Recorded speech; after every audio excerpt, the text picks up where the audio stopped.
Ерөнхийдөөс асуух асуулт байна. Мэдээж одоо улс орны эдийн засаг чухал өгүүлж чухлаа. Гэхдээ уул уурхай төслүүдөө хөдлөх нь зөв. Гэхдээ энэ дээр бас нэг орон нутагт тулгамдаад байгаа асуудлыг өнөөдөр дуурахгүй байж болохгүй байна. Сүүлийн 2-3 өдөр одоо Ховд-Аймгийн Мянган сумд халзан мөрөгтэй ордын асуудлаар ард иргэд аж ахуйн нэгжийн хооронд одоо мөргөлдөөн гэж хэлэхэд болно. Ийм зүйлүүд болж байна. Аймгийн цагдаагийн байгууллагын чихэндүлээ, төр засаг маанч чихэндүлээ. Энэ түрүүн бас нэр дэвшигч уул уурхайн сайдд нэр дэвшигч Дамжин мөшөө манаас хэлж ин л да.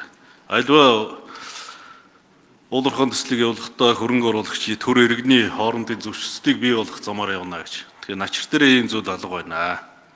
3 өдөр тэнд одоо ард иргэд хувийн хвшил хоёрын хооронд мөргөлдөөн болж байна. Өмнө 2 жилийн өмнө Монгол Улсын ерөнхий сайд оюун эрдэнэ Ховд аймгийн ард иргэдтэй очиж уулзахдаа халдсан мөрөгтэй орд дээр Монгол Улсын засгийн газар тусгаалсан бодлого байхгүй. Хэрвээ энэ нутгийн ард иргэд таавагд маань энэ төслийг эсвэргүүцэж байгаа бол явуулахгүй гэж хэлсэн. Үүнээс хойш энэ нутгийн иргэд, энэ Ховд аймгийн иргэд бол санал нэгтээ энэ төслийг эсвэргүүцэж байгаа.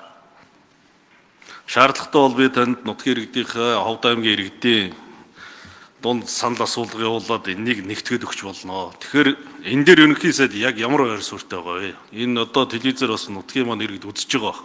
Ерөнхий сайдын үеийн дээр маш тодорхой хариулж өгөөч гэж хүсмээр байна. За яг тодорхой орд газрын байгаль орчны үнэлгээ нөлөөлөл болон төслийн өрөг хожийн талаар бас судалж хэлэх нь зөв баг. Ерөнхийдөө энэ орон нутгийн иргэдийн уул уурхайтай харилцааны талаар нэгдүгээр хариуцлагатай уул уурхай, хоёрдугаарт энэ төслийн үр ашиг өгөөжийг нутгийн ард иргэд хүртдэг байх явдал, гуравдугаарт байгаль орчны нөлөөлөл хүрээлэн байгаа орчин амьдрах орчинд нь одоо сөргөөр нөлөөлөхгүй байх тэр орчин нөхцөлийг бүрдүүлэх асуудал. Энэ зохис шийдлийг институцийн хувьд болон хууль эрх зүйн хувьд засгийн газрын хувьд шийдэхгүй бол аливаа уул уурхайн томоохон төслүүд бол бас ийм эсэргүүцэлтэй тулгардаг нийтлэг бэрхшээл байна. Иргэдийн эсэргүүцэл бол төслийг биш энэ тэгш бос өгөөж дундын одоо завчаа гэж нэрлэдэг дарга нар аймгийн дарга, сумын дарга нартайгаа зөрчилдөө нууц гэрээг эсэргүүцэж байгаа хэлбэр илүү их байдаг. Энийг бол одоо ил тод хариуцлагатай уул уурхай орон нутагт өр өгөөжтэй хэлбэрээр нутагтаа одоо хөгжил дэвшил авчирч байвал өгөөжийн хувийг нь тодорхойлох, орон нутагт нөлөөллийн бүсийн гэрээ байгуулах, шийдвэр гаргалтандаа иргэдийг оролцуулах замаар энэ итгэлийг сэргээж болно. Энэ бол нийтлэг одоо уул уурхайд тулгарч байгаа хөдөө орон нутгийн иргэд болон уул уурхайн төслүүдийн хоорондын оюу толгойч бай таван толгойч байгаа учирж байгаа энэ өмнө Говь аймагтны ялангуяа учирж байгаа бэрхшээл дээр тулгуурлаж тэгж хэлж болно.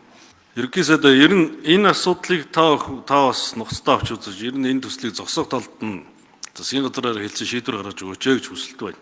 Хоёрдугаар үнэхээр энэ нөхцөл байдалтай Дамжин сайдаа та ажиллаа онгоотоо очиж танилцах хэрэгтэй. Энэ нутгийн ард түмэнтэй би одоо таныг урьж байна, хамт явъя. Энэ хүслийг одоо танд албан ёсоор тавья. За тийм. Тэгэхээр энэ халзан бүрэгдэхтэй холбоотой асуудал бол одоо ерөнхий сайд ерөнхийд нь хэлчлээ дээ. Яг гол асуудал бол юу байгаа юм?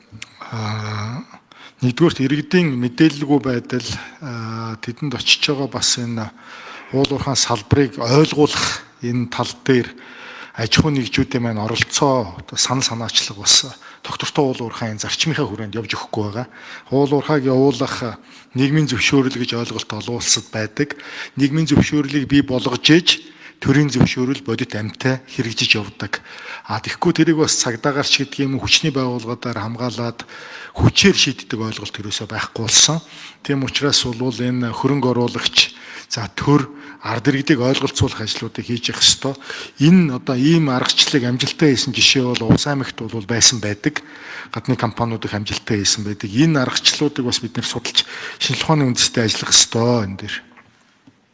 Нэгэнт бас энэ асуудал яригдсан учраас бас тэр орон нутгаас сонгогдсон хүний хувьд бол нэг зүйлийг хэлье. Ер нь халзан бүрэгдэн асуудал бол иргэдийн хувьд нэлээд эсэргүүцэлтэй тулж байгаа. Гэвч Монгол Улсын ерөнхий сайд Герман улсад очиод халзан бүрэгдээг ашиглах тухай ярьдаг.